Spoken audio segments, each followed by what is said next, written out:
দিন সবাই ঈদের নামাজ পড়ে আনন্দ করে বাড়ি বাড়ি যায়, ওমর দরজা লাগায় কান্না করে।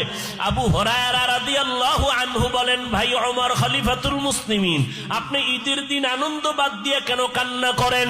ওমরে ফারুক বলে, ভাই আবু হুরায়রা, কান্না কেন করি? আনন্দ তো ওই ব্যক্তি করবে যার কোনো চিন্তা পেরেশানি নাই।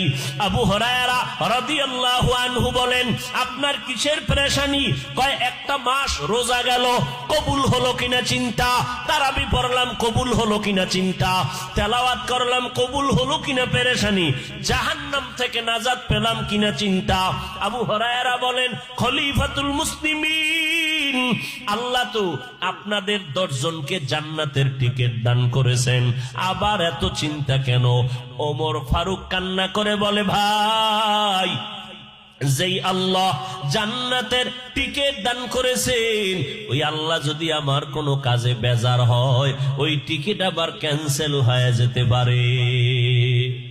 হযরত ওমর কান্না করেন আর বলেন, আমার আল্লাহ যদি ঘোষণা দিয়ে দেয় কিয়ামতের ময়দানে সব মানুষগুলো জাহান্নামে যাবে, একটা মানুষ জান্নাতে যাবে, আমি ওমর আশা করতেছি সেই জান্নাতি মানুষ আমি ওমর হতে পারি।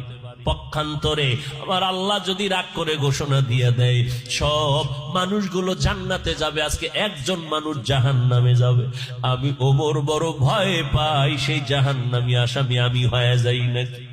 কি পরিমাণ আমার আল্লাহর আযাবের ভয়!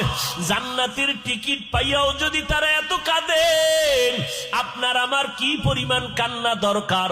যেইভাবে নামাজ পড়া দরকার পারলাম না, যেইভাবে জিকির করা দরকার পারলাম না।